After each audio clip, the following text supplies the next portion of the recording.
Line's good. Never on. Whoa. Hard. Hardly. Come on, Brent. Line's good. Got real close. I hear high, right? Try and hit 2/3. Have they saved it for her? Yes, they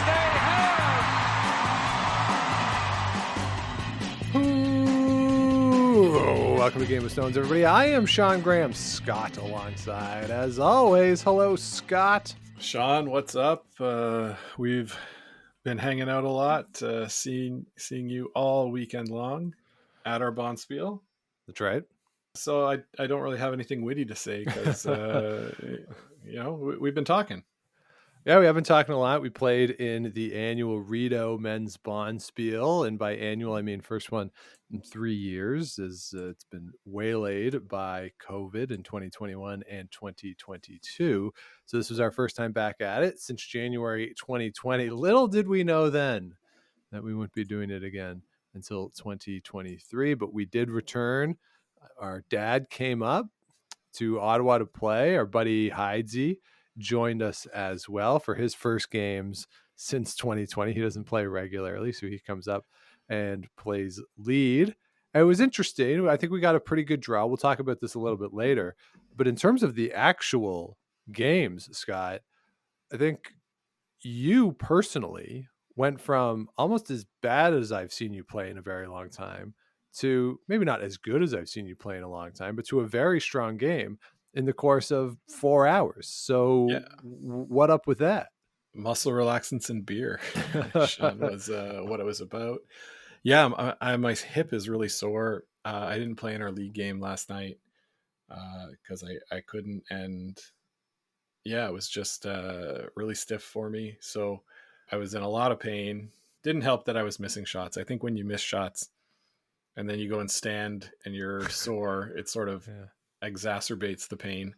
But yeah, I had a couple of beers, did some stretching, some row backs, and boom, good as new. And you're right, I did play maybe my best game of the season. So still didn't win, but no need to hang my head after that last game. I felt good about the way I played. So yeah, overall, a successful, fun weekend. We hung out, we drank the beer, we ate the food. We didn't get COVID as far as we know. And there you go. Yeah, it was all in all a very good weekend for us. It was also a very good weekend for a bunch of teams across the country as the Scotties field is set. All 18 teams have been determined. The wildcard berths have been offered and accepted. So we have a full field of 18 that will be heading out to Kelowna, British Columbia, for the Scotties starting off in a couple weeks. Scott, let's go east to west here as we rounded out the field. So let's start in the easternmost province of Newfoundland and Labrador, where Stacey Curtis comes and wins another provincial championship for her. I don't know off the top of my head, and I should have looked this up. I'm going to guess 5 for her, but I don't know if you know off the top of your head, but what would you guess for Stacey Curtis at provincial championships? That's a skip. Yeah, like 6 or 7. 5 sounds pretty right though. Let me look it up quick while you're talking. The media guide is not yet available.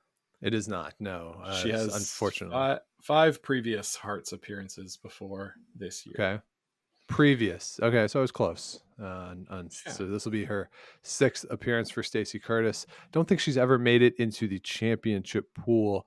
She is usually, I think, at her best performance, been around a 500 team. I know she had 1 year. I think she only won 1 game, but another year where she won 4 or 5.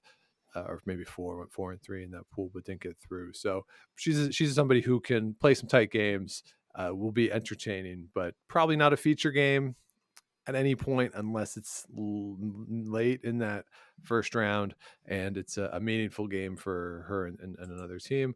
But always fun to see Stacey Curtis there. Yeah.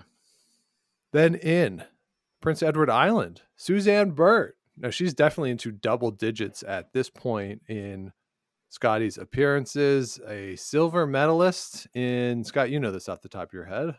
2002. Okay. So it's been a while for Suzanne Burt since her medal appearance at a Scotties, but always someone who's going to play with a lot of rocks, lots of points. Blank ends are a four-end word for Suzanne Burt, and we like that here. We fully support that approach. She's never out of a game, but that also means that her opponents are also never out of a game. So if you're at the Scotties in Kelowna, Suzanne Burt's playing, it looks like, oh, that game's probably over. You know what? It might not be. Stick around. Yeah, stick around. Yeah. I was right the first time, Sean. It was 2003. And according to the internet, which we have to be careful about all the time, that she's throwing fourth rocks, but Marie Christensen is skipping this year. So, interesting little tweak there. Maybe just due to circumstances, and they're always in for a good game. Lots of rocks in play, like you said. Well, hopefully Marie Christensen feels that way. What if that's the reason they changed? That they're like, hey, Suzanne, you know you're allowed to play hits. And Suzanne was like, really? Are you sure? I don't believe you. I don't know. Yeah, but we like the way Suzanne Burt plays. So yeah, if that's a change, I have to see how Marie Christensen calls the game. They will get a TV game because Suzanne Burt is very much a known quantity. Certainly, I would say over that first weekend, they will be a TV game.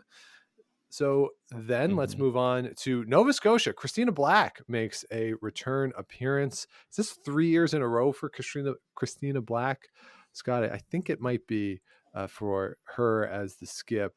Certainly she's into at least 3 appearances. Maybe not all as a skip, but certainly 3 times there for her. So as we've seen with other teams, the more you go, the more you get comfortable with the rhythm of it, particularly the bubble one doesn't really count because you don't have all the outside stuff. No real media was there. You don't have the up close and personal. You don't have the patch and all the things that can take away some of the time that you might not expect. So the more you go, the more you get comfortable, the better you can be on the ice, and they're a good team. So again, we can see them as a threat to make it into that championship pool, I think. But initial impressions there on your Nova Scotia champion? Yeah, there'll be a full fare. I do believe she played third with Marianne Arsenault. Yes. And so they were there in 2020, and in 2021, it was Jill Brothers appointed. Okay. And last year? Last year she was there as the skip. Okay. Yeah. So back-to-back provincial championships for her. That's right. Very exciting. We like that. Yeah. Okay. Let's move on to Ontario, which is next as we go east to west. Whoa, Sean. Whoa. East to west. Is this just all the east to west that happened this week? Or we're not talking about all the teams? Okay. Well, we talked about the other teams earlier. Yeah, I know. I was just trying to get ahead of you and opened up the page for Team New Brunswick. But you're right. This past weekend, it was Ontario. Yes, out in Port Elgin, Rachel Homan gets the victory there. Fortunately, the weather didn't disrupt all of their members from flying into Ontario to be able to participate in that event. But they get the victory there. They beat Holly Duncan in the final. It was a great semifinal between Holly Duncan and Danielle Inglis that we got to watch. That final end between the two of them, they made beautiful out-turn draws into the forefoot, touching the button. The two of them did. And Danielle Inglis, I think, wins that game if she's, 2 inches higher on her last one? Like, not a lot. And that's just how crushing the sport can be sometimes. And she made a beautiful shot that anybody at our level would be thrilled with. But when it came to a rest, playing somebody like Holly Duncan, you're like, ooh. Just a bit too far. I don't know, And, yeah, but that was a really fun game. For sure, a fun game, and Danielle and her team played great all week. Their only blemish was a loss to Rachel Holman in the crossover pool. So overall, had a super strong week. They're a good team. Holly Duncan's team is a good team too. But at the end of the day, the pedigree of Team Holman just a little too much for those other Ontario teams. Well, let's move north to an association that Dean doesn't think should exist, but hey, it's there, so we cover it. That's Northern Ontario. Krista McCarville making yet another return appearance to the Scotties. This time in the final, she beat Krista Burns in a game that we didn't see too much of. When we flipped over to it on the stream, Krista was not only in control of the game, but in control of the ends that we saw as well. So it didn't seem like Krista Burns was ever really threatening too much in that game, but a good performance for them, and not really a walkover for Krista McCarville, I wouldn't say. They when you look at some of the line scores through the week, they had some good games. So it's nice to see that the Northern Ontario women's scene might be improving a little bit overall. It's, we like when we see those tight games. But again, Krista McCarville, a favorite of ours, and a team that after last year, we hope that they can build on another solid performance, and maybe this is the year they get over the top. Maybe. They had the home court advantage last year for sure in Thunder Bay. Interesting wrinkle is that Sarah Potts was holding the broom on Krista's shots this year. So something to watch out for with Kendra sweeping along with Ashley. So we'll see if that carries over to the main event. Yeah, it'll be an interesting wrinkle there, as you say, Scott. So let's move over to Manitoba, where Jennifer Jones gets another Bison championship for her, another Purple Heart that she can add to her extensive collection. Her and Mackenzie Zacharias, that team, they get a victory, really dominating that final. We saw it kind of all day Sunday. The finals weren't great games. The teams that won got out early and held on, and Jennifer Jones certainly did that.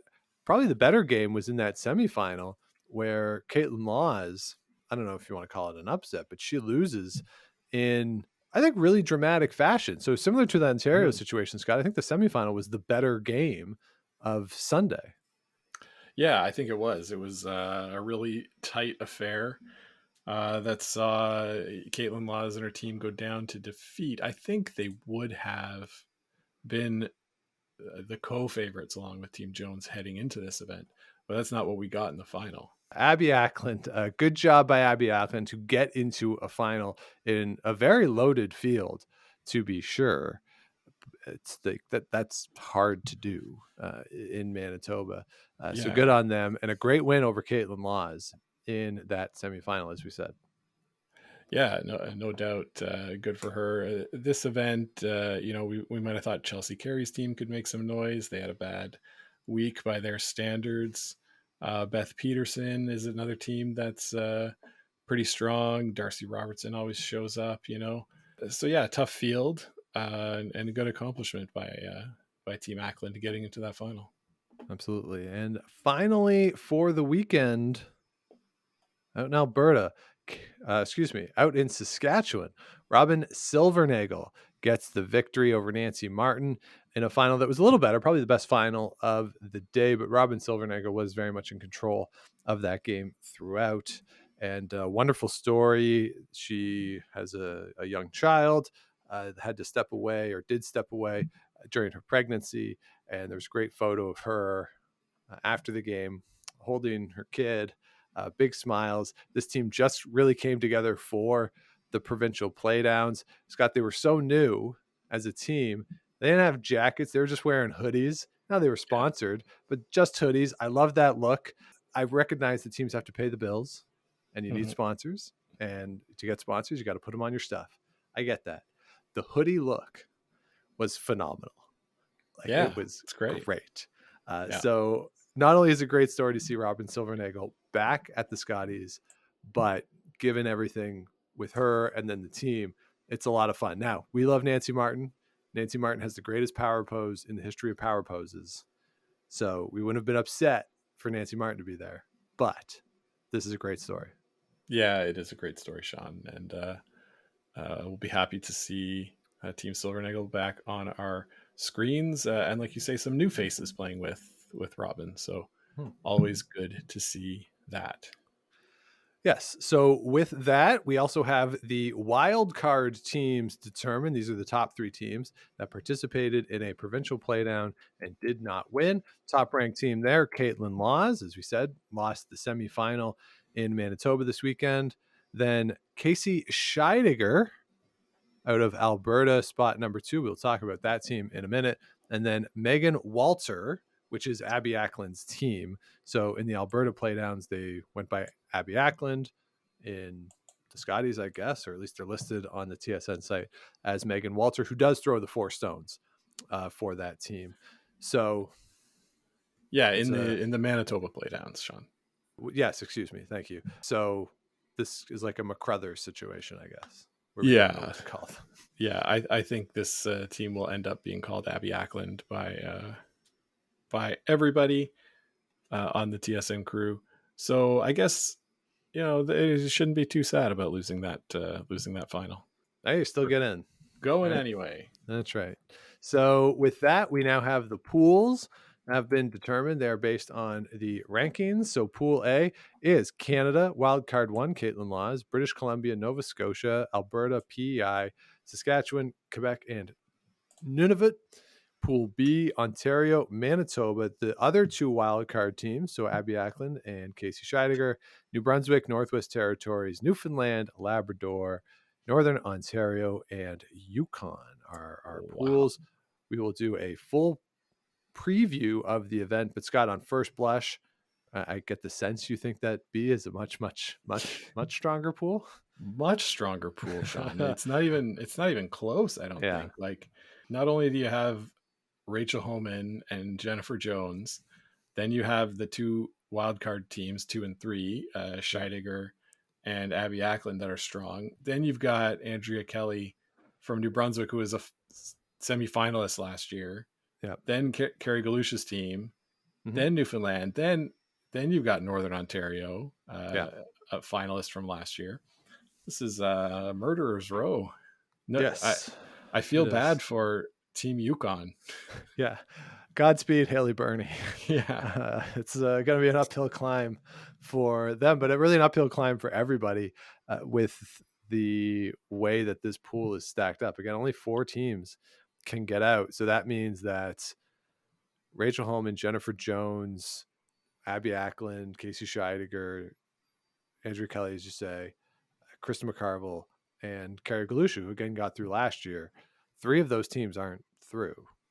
Yeah, this is nuts, and that's listed in rankings order, right? Because Rachel Holman would be number 2 in the country, and so Northern Ontario and Krista McCarville, because they don't play, they just show up and win. They get ranked pretty low and end up in a loaded pool. Yeah, absolutely. And I mean, you don't want to sleep on the other pool. It's good too. This is a good field, certainly, but Pool A is very, very, very strong. But again, you look at Pool B.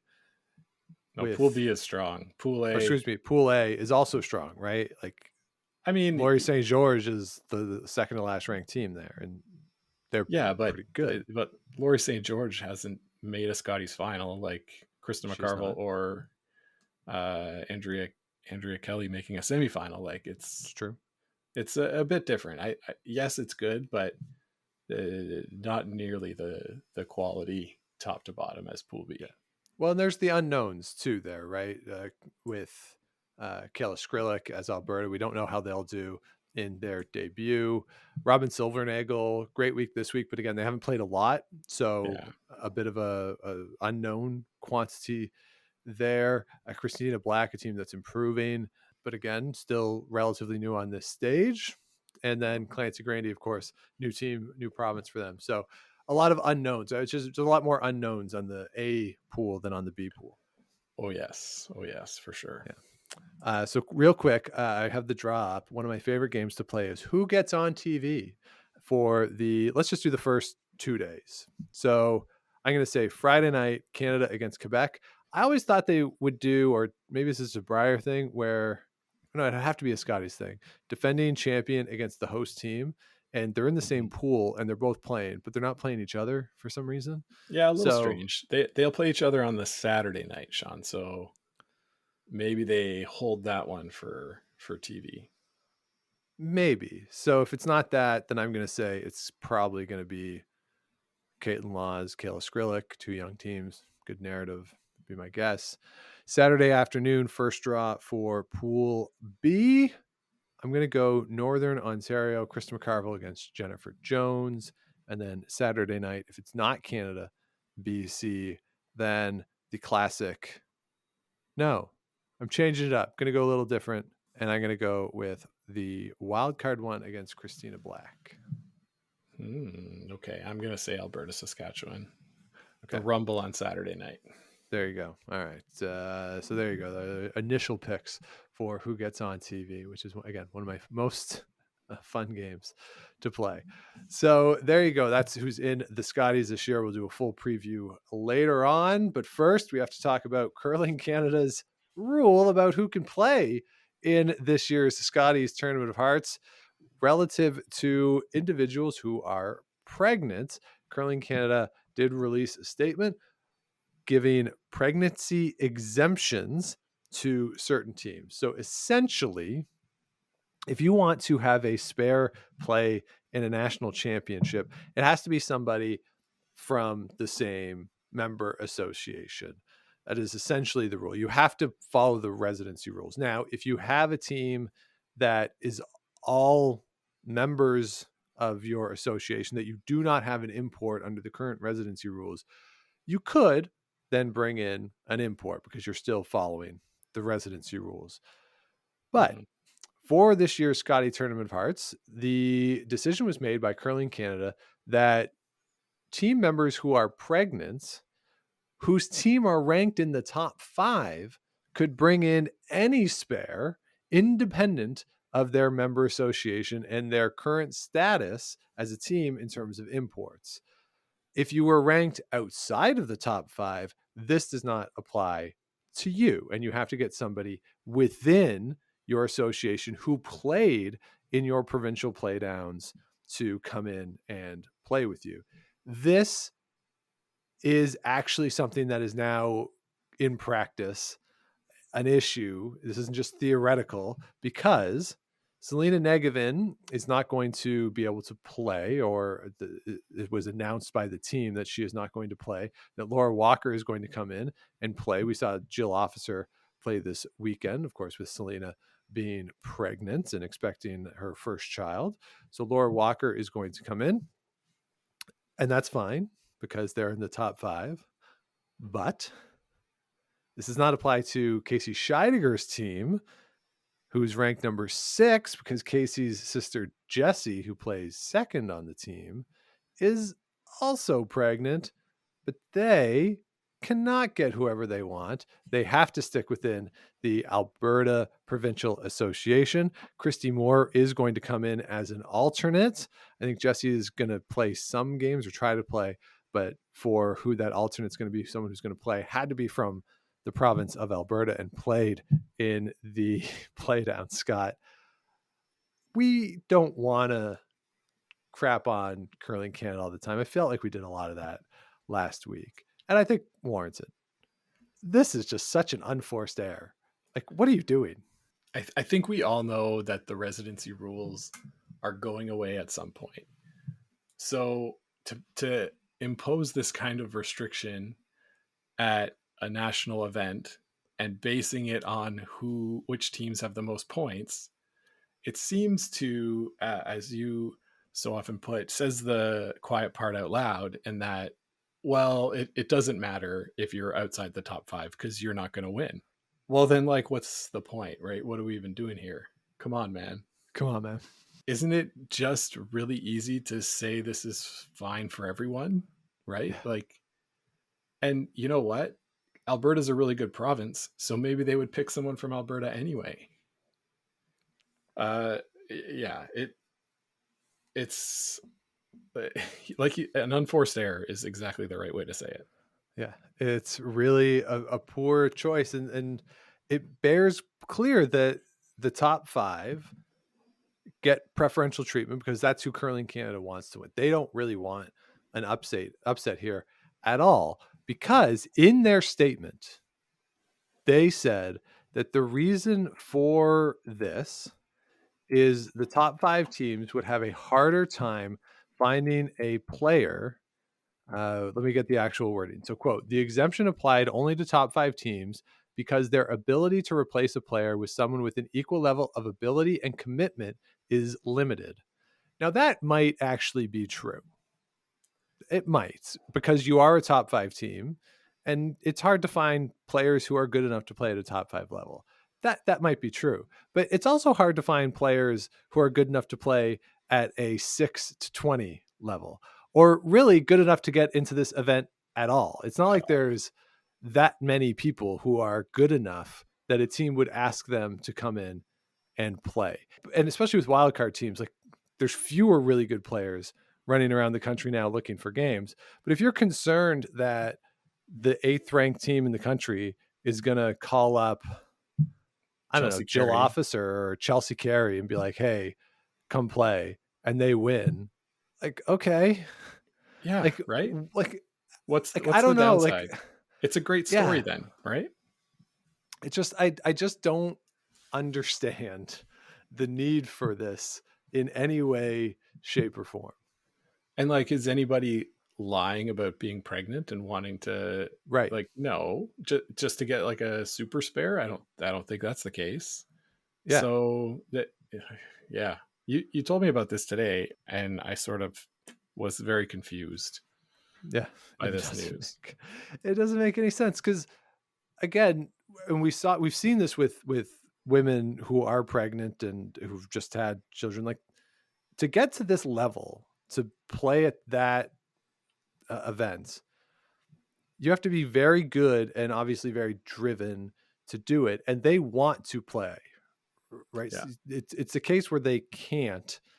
It's not them being like, hey, it'd be great. They're not sitting around the summer saying, hey, if I got pregnant now, when it comes to the Scotties time, I can get a ringer in and we can win, but I won't play, and I will still be as satisfied by not playing and being on the like. What are we doing? Yeah. There's no way, Sean. And like, pregnancy is something that it can't always be scheduled for everyone, right? It's not like you set your watch and okay, I'll definitely get pregnant in December so that I give birth in August or September and I'm ready for the next year. Like, that just doesn't work that way. So I think what's really at issue is the, like, not applying it to everyone. Yeah. It's a real miss. Like, that's an easy win, right? To say, well, we'll just let everybody do it. And yeah, if the you're pregnant, you can't play, you get a spare.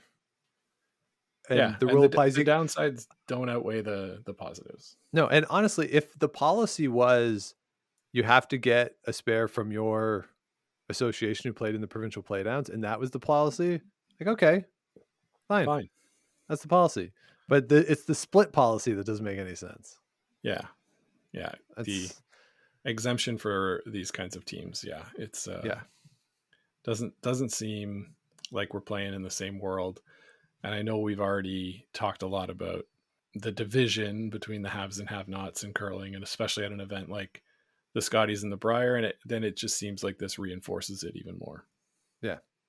I'll say, though, I'm all in favor if Hallie Burney or someone comes out, or Haley Burney comes out and is like, hey, I'm pregnant now, and Chelsea Carey does show up and wins the event, and Yukon wins. Let's do it out of spite. Yeah. Anyway. Well, there you go. That's what everybody wants to hear. 2 men talking about pregnancy policy. Yeah, that's what we know about. Oh, geez. That's what everybody woke up today wanting to hear, and what we woke up wanting to talk about. But this policy is just so dumb.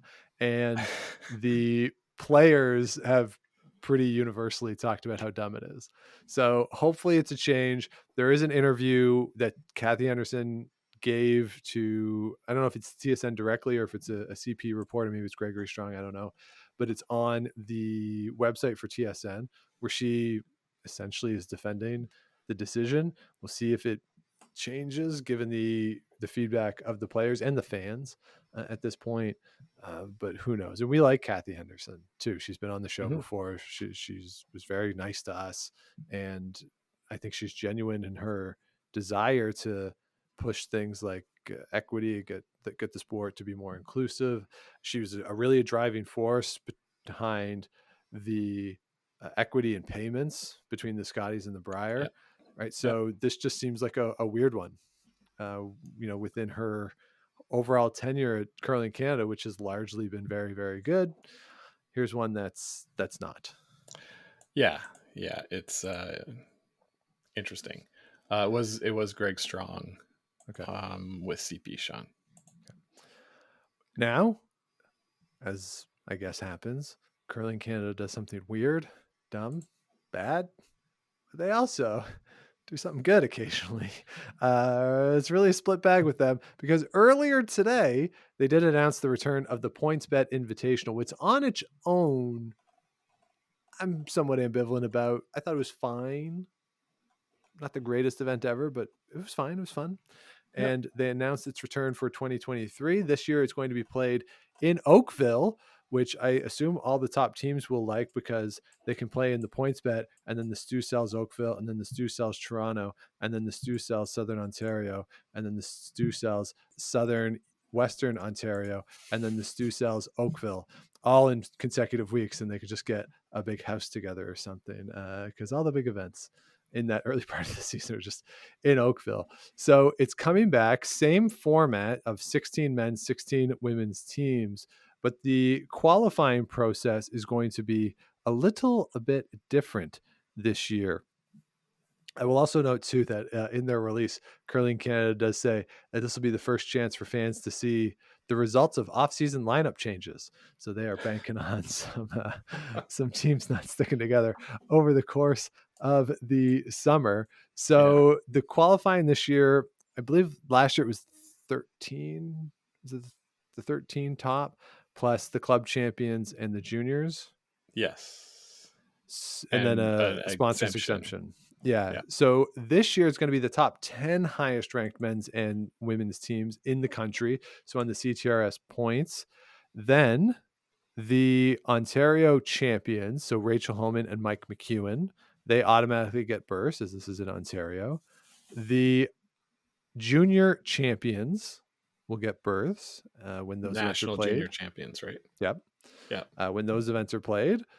The college champions, the 2023 college champions are in, as are the 2023 U Sport champions.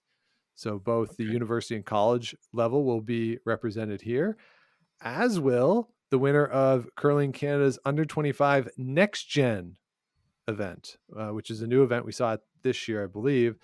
So next year it's going to be in early September. The winner of that on both the men's and the women's side will get in. And same as last year, the men's and women's champions from the Curling Club Championships.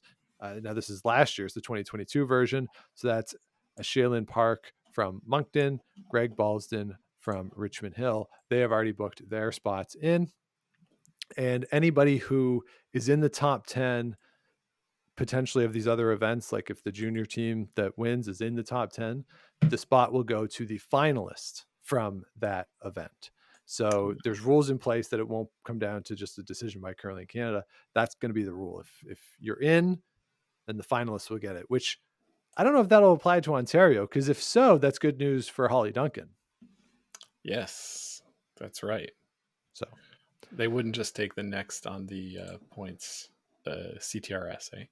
Not according to their release, no. But okay. But again, I don't know if that applies to the Ontario one, but it did indicate that it'll apply to the U Sport, college, and juniors. Unlikely that it'll come into effect for those ones, just given how hard it is to get into the top 10.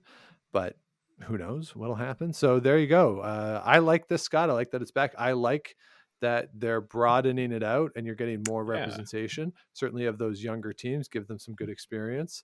Same thing as last year. I'm pretty sure the amount is the same, $5,000 to each team for your travel expenses. And then each game is just essentially a cash game, and winner walks away with the most money.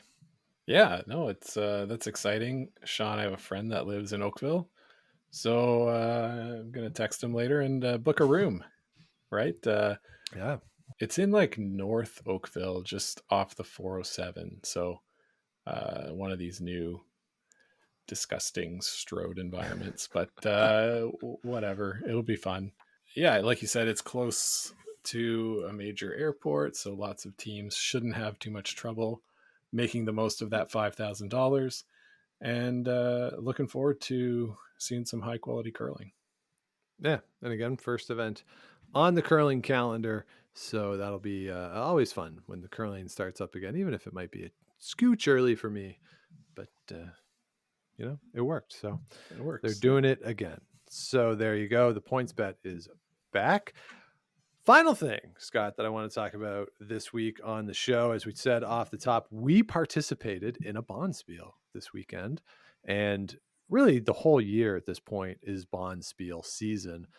But I find Bonspiels more attractive at this time of year, towards the end of the season, like, the cool down, ramp down, as opposed to early in the season. Because I find if I do a spiel or two in the fall, I'm kind of done. Like A little I'm curled out. over curled. Yeah. And that happened a little bit in December for me. I played in a Bonspiel and then played 4 nights in a week, including a doubleheader one night.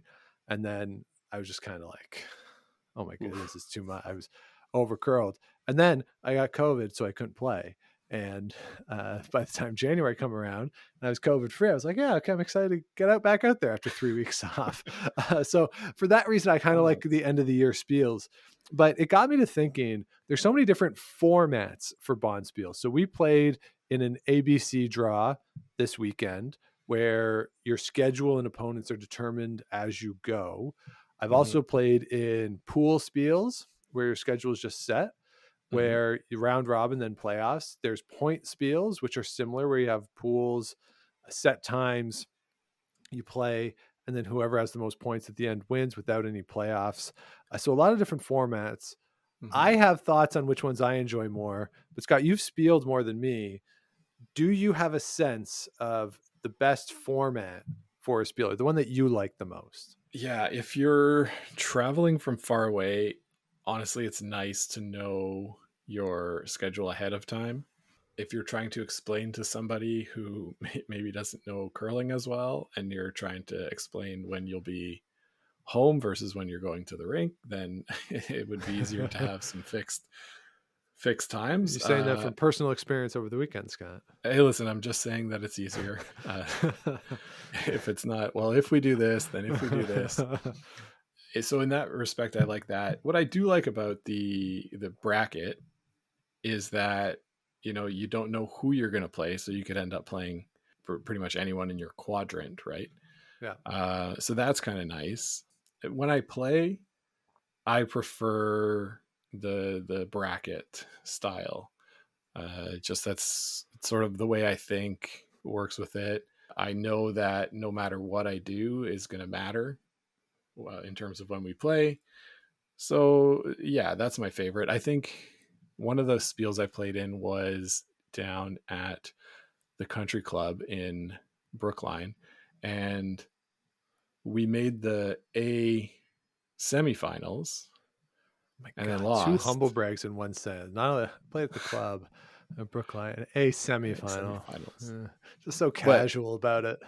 Well, then we lost, and so we went immediately to the D finals, which was for the losers of the semifinals. Okay. And I kind of liked that as opposed to where we played this weekend, and in our A draw, if you lost, you went immediately to C, and B was reserved for the losers of the semifinals. Yes. Where I was like, who cares if it's B or D, whatever. Like, I got a nice glass, so whatever. Yeah. You know who cares, Scott? The teams who win 4 games and then lose and don't want to be associated with the D. The D, they don't think it's admirable to go through the non-D side grind. No, I've seen people complain to Lee about that. I've seen that actually happen. So that was a notable change I felt this week. First time they've done that, to make the B the losers of the semifinal situation. Yeah. So anyway, that's what I say about that. I think like it's easier to understand, like triple knockout. You lose 3 games, you're done. In this event, you're guaranteed 3 games, and what happens after that, if you lose, then you're not necessarily guaranteed anything else. Right. That's fine. Pool play can be fun because you know your opponents ahead of time, so you can kind of watch their games if you don't know them. But I don't mind a bracket. What about you? Yeah, I don't mind a bracket either. I agree, though, that it can be tough when you don't know the schedule. So what I kind of liked about what we had this weekend for us, and this certainly didn't apply to everybody, but if you know the time of the first two games, like if the Spiel can set it up so that Mhm. obviously you have the time of your first game and the second game, the time is independent. That's always, I think, really good because it gives a little bit of certainty to the weekend, at least the Yeah. start of the weekend, that you can make some plans around. So I do Mhm. like that. Triple knockout, just that can be a lot of games Can for be, yeah. getting through.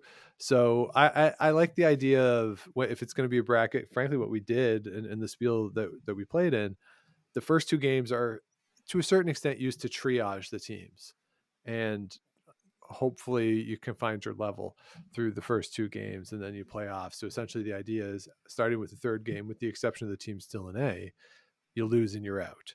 And Yeah. I'm okay with that because as we saw with our team, three was enough for us. Yeah. And it again, it over the week balances, I think. I do like pool play in that the whole weekend is set and you can really plan. So if you're traveling or if you have people coming in from out of town Mm. or you're living in a household with someone who is new to the Bonspiel idea and how they work, you can set the schedule and Right. potentially meal plan or, oh, we're going to do something else. If you're in a city that you don't know, for instance, like if you know you have 5 hours between games, you can go do something in that city, see something you haven't seen Yeah. before. So there's value in that for sure. The downside I have found in pool play events is it feels a lot like league play, that after the second to last game, everyone's doing the math in their head and looking at what the next matchup is. And Yeah. I mean, that's fine on a Thursday night after a game when you've run out of things to talk about. But in a Bonspiel, it's a different setting. And I don't know if I really want to be doing that mental math in my head, you know?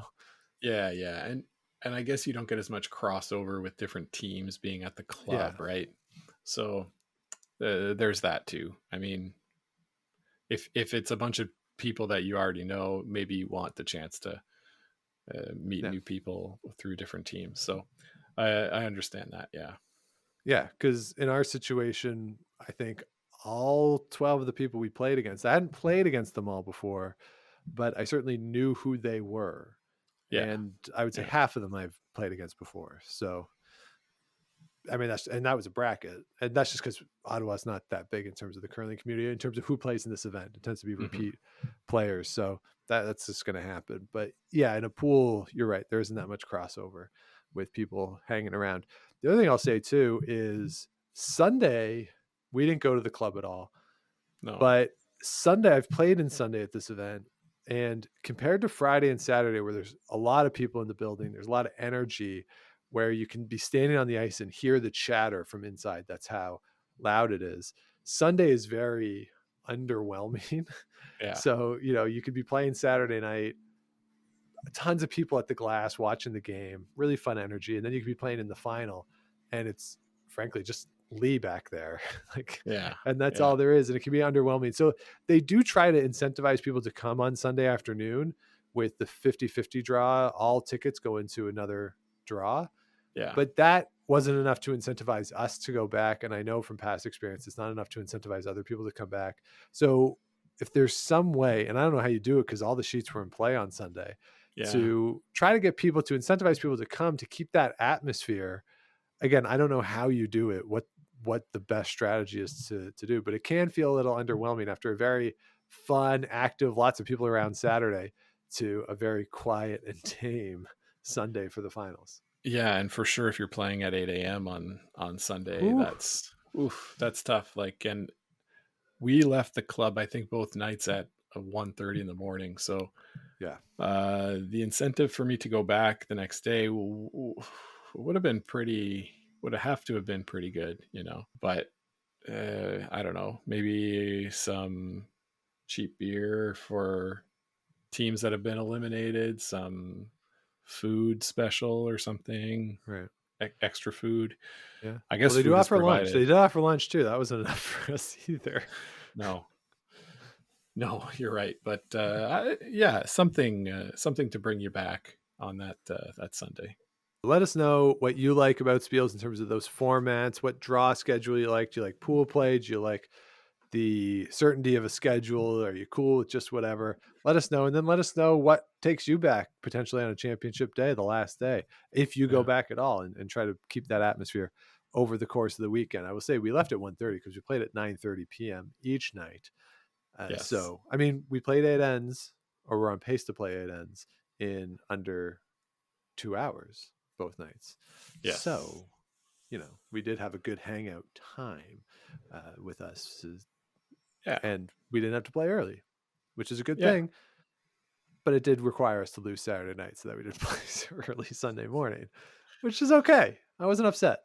I wasn't upset either. And the fact that we played well, yet still lost, they made a couple of good shots, and that's the way it goes. They made more than us. And I particularly wasn't upset when I woke up at 9:15 on Sunday morning.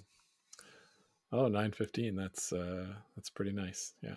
Yeah, I enjoyed that. I did not sleep much this week, so. Well, that's what the week is for. Exactly. That's why we work at home, Scott. That's right. I've been in the office twice already. I got to go back tomorrow for a bit. So. Okay. Well, there you go. I've been 3 times. What's up? We're busy. We're busy people. Yeah.